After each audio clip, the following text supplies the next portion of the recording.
is the last task. And basically these reflective accounts are our assessment side of the Unit 1. So the Unit 1 is 11 tasks that are ranging from like first aid and all your e-learning and all your reflective accounts that then accumulates to 2 reflective accounts, which are your 2 assessments, one on the first aid and one on the safeguarding.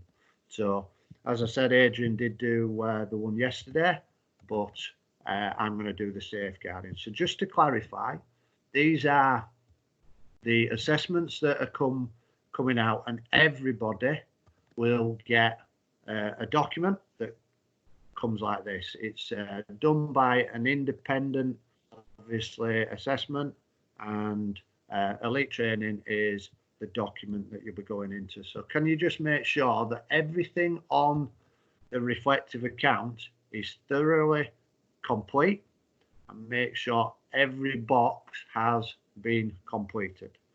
And just simple, it says their name. Can you just make sure you do put your name in, because obviously, like I've said, if that's missing, that we can't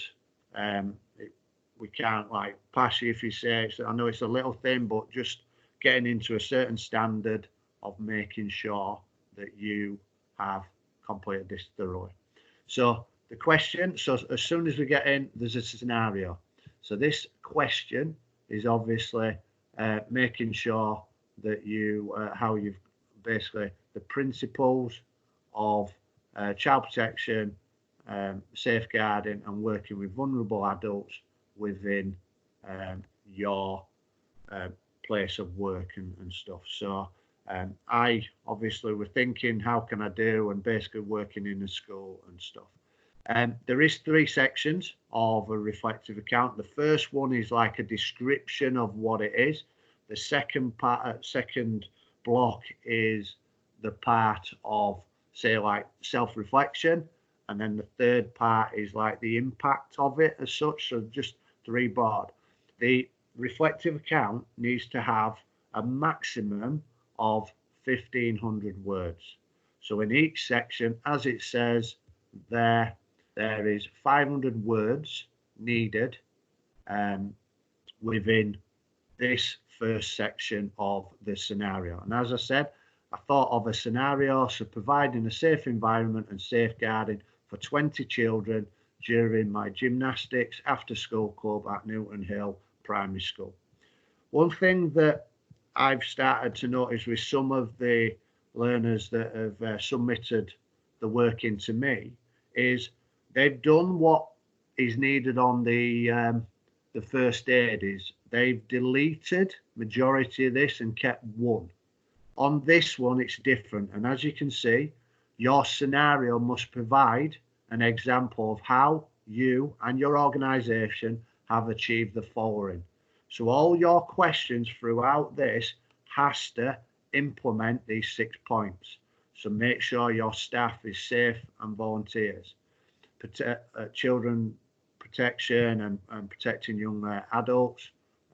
Basically providing and responding to bullying, avoiding accidents and running safe activities, recording and storing information and sharing information and so on. So as I've said, within each section up to 500 words, you have to basically fill in with evidence. And please, can I stress that evidence is massive within our reflective accounts. And if you haven't got any evidence, we cannot pass the reflective account, and the assessment is a passing part of the course. So you need to complete and make sure you've passed basically the first aid and the safeguarding. So the first question that we're asking you to, how is this achieved within your organization? So don't forget, we're teaching in a school, doing the gymnastics, and make sure we're safeguarding. So basically things to talk about is obviously whenever you go into schools, make sure you've got your DBS, your safeguarding certificates, your first aid certificates. make sure you've got your lanyards on, which has got a photograph, and on the back, obviously, make sure it's the first aid. They've done your prevent training. Make sure you've like industry specific qualifications. You've done a risk assessment. Also, within the school is there a risk assessment for your actual school, for the actual place that you're coaching, whether it's in your the hall, the sports hall, the school hall, whether it's outside on the playground, within the school fields, or anywhere else that you might need to go to facilitate the actual session that you do. Have you completed a session plan?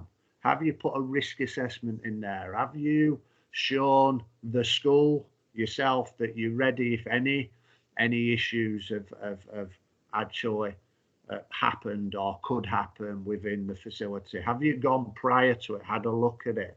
Have you spoke to the school that you've got a few concerns about it? And also data protection knowledge, so GDPR. Have you done that training? Do you know what you need to do about registers and keeping it away from people and so on? So that's basically, you've answered within there a lot of information that is asked above, and all you're saying within there is all the things that how you have achieved within your organization. Also within there, you can put some evidence. So as you can see, DBS, take a photograph of it, implement it in there. Safeguarding certificate should already be on your one file. Same with your first aid certificates. You've got your lanyard, so you can take a photograph.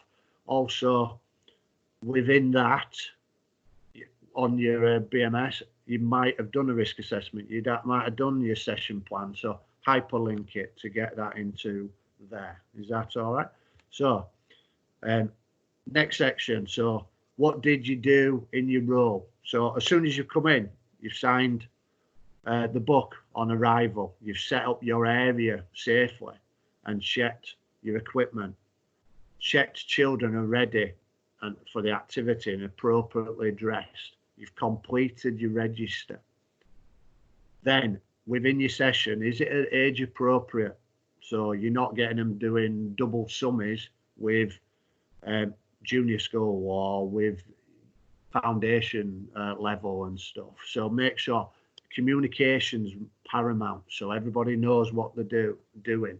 Everybody knows what, if anything happens, how you were dealing it with. So you're communicating, whether that's verbally or non-verbally. Continuously monitoring the above points throughout the session. Then within that, again, some more evidence that you can think about. So obviously, as we've said, completed registers. So you've got registers within the BMS. You've obviously got session plans. You might have also, which when I'm marking my reflective or the reflective counts that the guys have put in, I've seen photographs that they've took of the session and actually shown how it's looked before, during and after the session and so on. So it's really good practice, is that. What were my aims of the session? So safeguarding, so providing a safe working environment for everybody. That's not just the kids. You need to make sure you're safe as well. If there's anybody else coming into the organized session, have you made sure they know what's happening, what they should be doing and stuff? Providing the school and the parents, and I think this point is massive, making sure that, like I've said, the schools and the parents are confident that you would be able to look after their child and make sure it's a safe environment. And if it's not, and I did speak about it earlier, if you've already addressed it with the school, that like obviously your session might be after, when they go into after dinner. So, and the dinner ladies are taking the time getting it and they don't clean it properly, or they're doing stuff inappropriately or whatever, that you would then address it to the school and making sure that obviously you're personal information within your registers is not in full view. So whether you're doing it on a BMS or whatever, and making sure all the children are safe and looked after. So I think there's a lot of key elements just on the three first things that we've done, but there's two more that we need to speak about. It's like what the outcomes, what the actions. So providing a safe working environment, we spoke about it above, providing schools and parents again, safeguarding issues. One thing that you can do, which you've already got on your one file, which is the bottom part of schools, policies and procedures. So within Premier Sport have got their own safeguarding policy, which you should already put on your one file, and also the schools will have one. So going onto their website, having a look, and also a lot of schools do put that Premier Sports or Premier Education Group are already in their schools, and that's a really good evidence as well to show the link and clicking it to there. And the last part of this is about the knowledge, skills and behaviours. Knowledge and skills, not the behaviour side of it or our standards that I'm going to discuss later on, but just make sure that you're talking about the skills and probably knowledge that you're going to use. So like communication, ITC skills, listening skills, observations, the planning by your session plans, developing relationships. So having the kids having confidence to ask you questions, be close to you, actually participate in the session, knowledge of your understanding of the schools and the pupils. Is there any specific issues that you need to know about and address, and make sure that you're helping and supporting if there is any issues, and also recording information safely. Make sure that there's information is not leaked, or if there is stuff that you find out within your session, is there people you can talk to, like obviously safeguarding leads and child welfare officers and so on within the school. Okay, so I know I've done a lot of talking there. I just want to bring it in. There's not many people on, so I'm going to ask you just for a little bit. So Shazab, can you just put your mute off, please? And can you just answer that I know you've submitted to myself, and I know we spoke on the first aid yesterday, but what one thing from that first part would you think that you need to now implement into your session, into your reflective account? Can I see that document again? Because I've not that you put up before. Yeah, the document. Yeah, of course you can, mate. Yeah, it's that.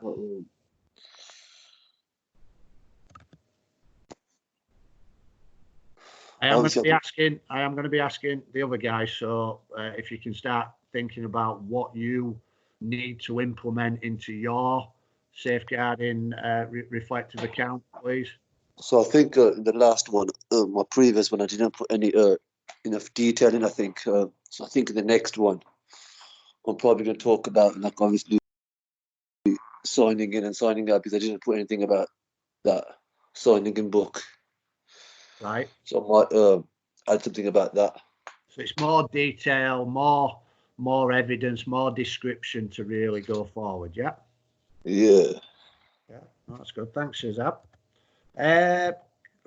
Can Joe, can you just take your mic off, please, and can you just give me a few pointers that you might need to do to think about when you're going to be doing your reflective account, or whether you've already started your reflective account? Joe? He's shy, anyway. Right, okay. Rob, would you do? Or any of the guys, will you please get your mutes off? So Jack, Harry, also Michael, if you could just talk about from your, I know that what you could do for your employers, or the learners and stuff. And also Jordan. Oh, that is a bit of a brick wall, but Yeah, I think just wanted to add in just there, get them Darren. all up there. say that I've again. already Zach. done my one All right. for the. Oh, we're all starting now. Yeah, brilliant. Yeah, I've already done mine. But if I could sort of change anything, I guess I would kind of probably include more evidence. So kind of like you were saying, like with the forms, I could sort of include the registers that I use for the. So you've said you've the already class. done yours. Has it already been marked and sent back to you? So yes, so it's already I've sent it off. Yes, and I'm happy with the work. I think they just need to send it back. Right. So who's marked it for you, Harry? George Rigby. George. So George has marked it and it's sent back to you, yeah? Yep.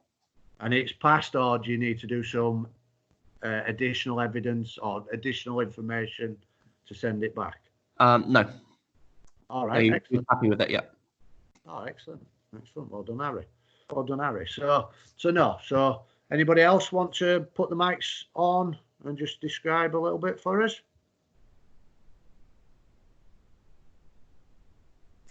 Darren, what I was going to say earlier was I think it's really important, as we know, between doing 3 tutors, we have a lot of discussions around these reflective accounts, and the biggest thing is you can never not put enough information, evidence in there. You just got to break down how that scenario looks and what it would look like and how you describe it, because one of the testing things with any written documents is what you write down, how you see it doesn't always mean the person who's reading it is going to see it the same way. So you've really got to be quite clear on how you put it, and think of the person reading it. How do you want them to read it? What information do you want to put in there to get them to understand that you really fully have knowledge about that scenario? Yeah, no, thank you, Adrian. So as I've said, that first section, 500 words, going through the 5 questions, and that's more about the scenario and the description side of it. So next bit is more about, if you say, the reflection side of it. So as I've said, the community sports and health officers you are, how now can you reflect what went well, what didn't go well, so on and so on. So what was the scenario relevance to the people who were involved? So I'm just delivering safe and compliant sessions, providing yours and your company's reputation and making sure it's the high standards are stuck to. Consider the confidence of yourself and how you delivered it, whether that were good, bad, would you change it for next time? Consider the people who should have access to the schools. So how do they, when do they come, what do they need to do, how do you address that, so on. How do you maintain the high standards? Risk assessments, did it work? Communication, how did you deliver? Safeguarding policies, if you needed to deal with something, how did you deal with it? Was it done correctly? Did you follow it through? Can meeting the above mean more work? Of course it does, but is it also making sure you're safe and stuff, and then everybody else is safe? So what challenges did you change? So did you have to adapt your session? If you did, why did you do that? And also, is it good being adaptable? If you have to change your plans, why did you have to change it? Was it for the good or was it for the bad? Was there a reason for it? How did you deal with it? Are you confident? Are you confident to actually deal with situations about safeguarding? And if you're not, how can you get better at it? Is there people you can ask? Is the safeguarding leads? Is the safeguarding leads within your organisation? Of course there is. Is the safeguarding leads at schools? Of course there is. And actually making sure where they are and what you need to do. Maintaining the core values. Making when having like small numbers of children. So, like if you've got big numbers, how do you deal with it? But also, how do you deal with the small? Meeting customers' expectations. So if there is kind of like things happening, are you doing it correctly for the school? Are you doing it correctly for the organisation? How's the communicate when you're communicating? How do you communicate effectively? Emails, over the phone, speaking to them, writing a letter, whatever, and also going above and beyond to get a better result. So they're coming into the school maybe, and it's an after-school club, and basically Joe Boggs's uncle comes to pick him up or her up, and basically from that, on your signing out form, it doesn't say that uncle can pick Joe Boggs up. So what do we need to do? So taking the kids back in, talking to people within the school and dealing with it, that's going above expectations and dealing with that situation. What were the long-term benefits? So consider your own, the schools, and especially employers, like confidence in you. So making sure that you know all these expectations to go forward. Make sure you're consistent with what you're doing, and consider your relationships that within your school and the wider workplace, because obviously all this information, the long-term effect is you're going to help the business, you're going to help yourself, and just making sure that you thoroughly work through what you're trying to do. Okay. The bit that the guys are really, really struggling in, and just want to basically, everybody, all of you should have done scorecards, which just want to show you within the one file. The one file basically on task 1 has the standards, and within the standards you should be frequently talking about knowledge, skills and behaviours.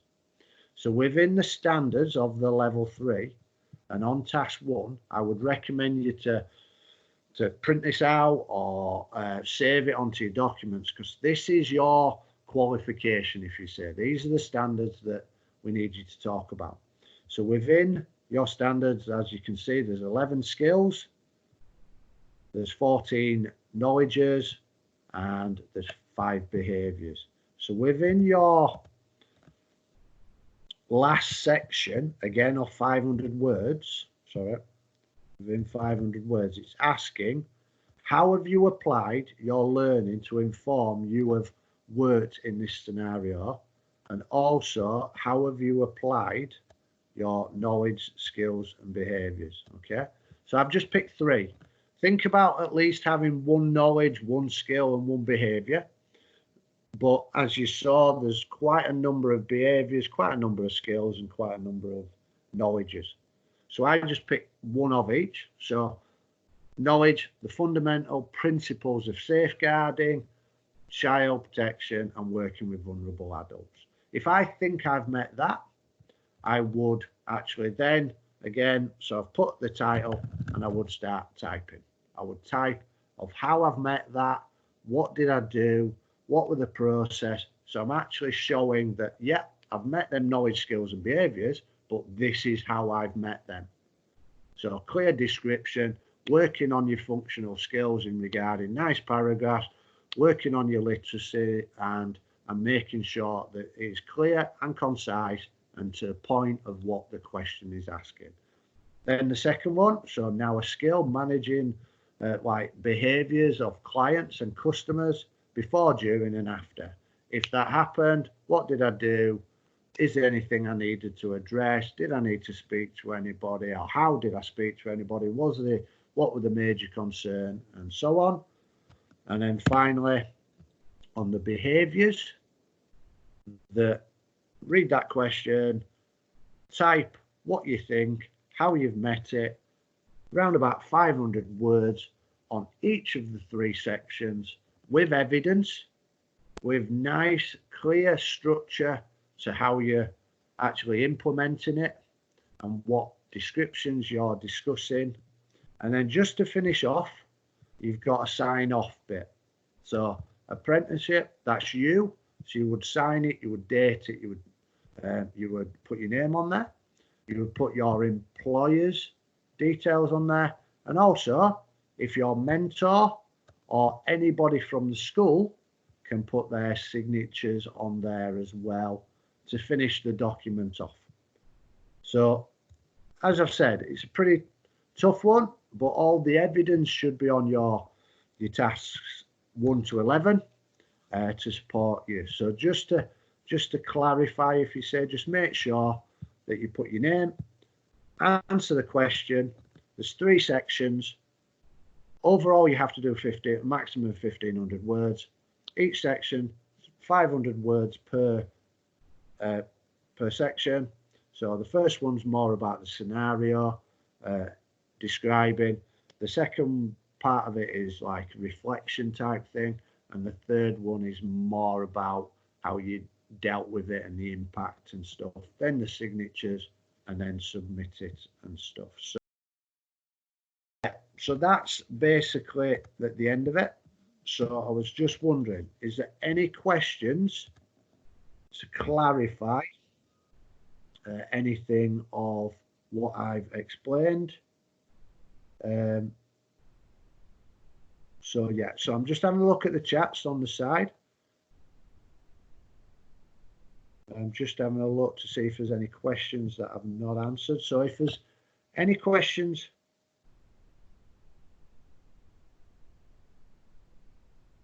so Shazab, what's this about? What's the questions that you keep asking? Do I need to clarify anything, or? Say that again. There's still some stuff that you've put on the chat bar. Is that more about the register, or? Oh yeah. Okay, no. So guys, just wondering, is there any questions?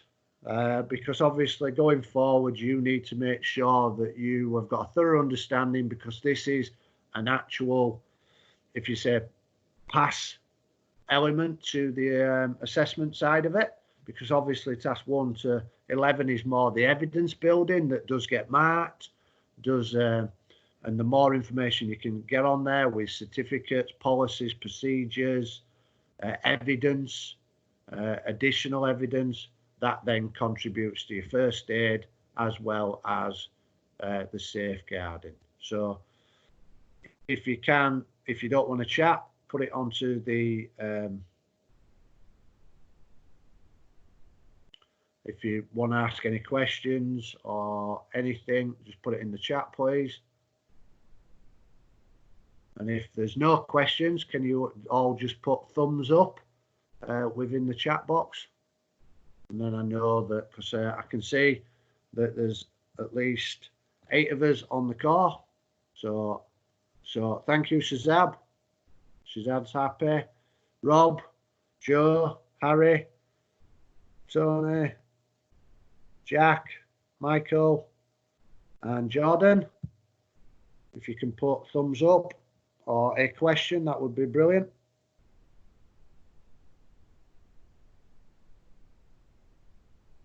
Come on, guys, please just. Do you only do scorecards once? Say that again. Do you only do the scorecards once, or do you? Yeah, you only do 1 scorecard per unit. So when we start the next unit in a couple of weeks, so on, that'll be the next time. But this is just obviously, this is just for, you should have done the scorecard already. Yeah. And so Michael, when do the docs get sent out for us to fill in? How do you mean with the docs?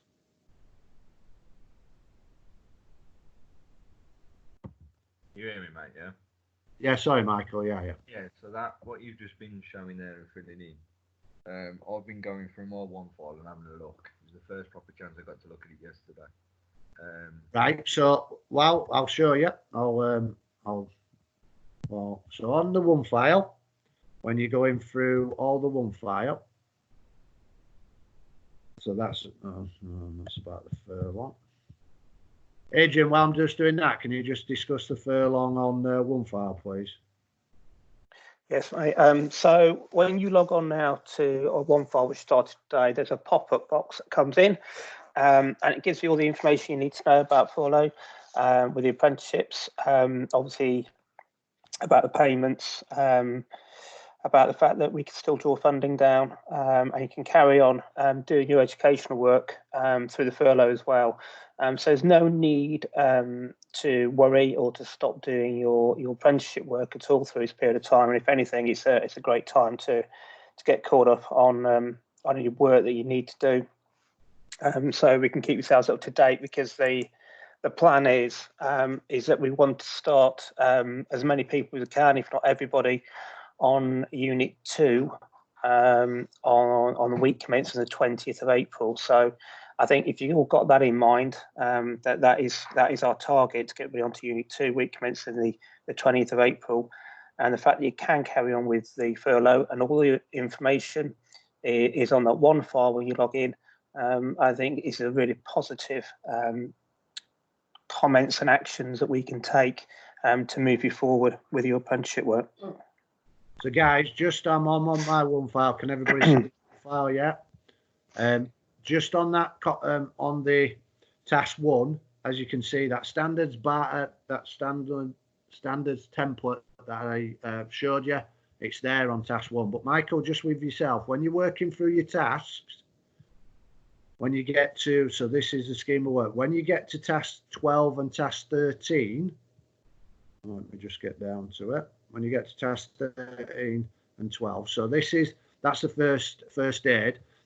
You will have a blank template that you fill in.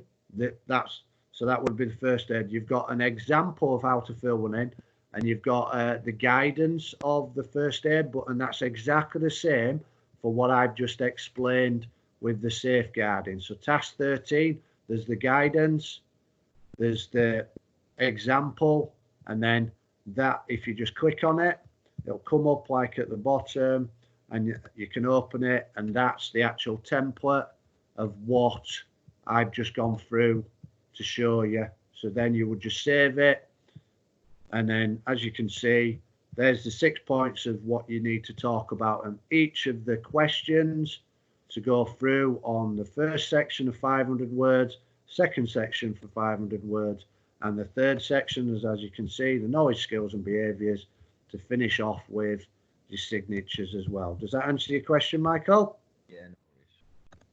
So guys, I really appreciate you being on the webinar today. I hope it's been beneficial. I hope you've got a lot out of it, and I hope it supports you going forward to complete both reflective accounts, first aid and safeguarding, to a high quality. And thank you. Have a lovely day. I will stay on for a couple of minutes if people want to ask me while everybody's off, but really appreciate that, and have a lovely day.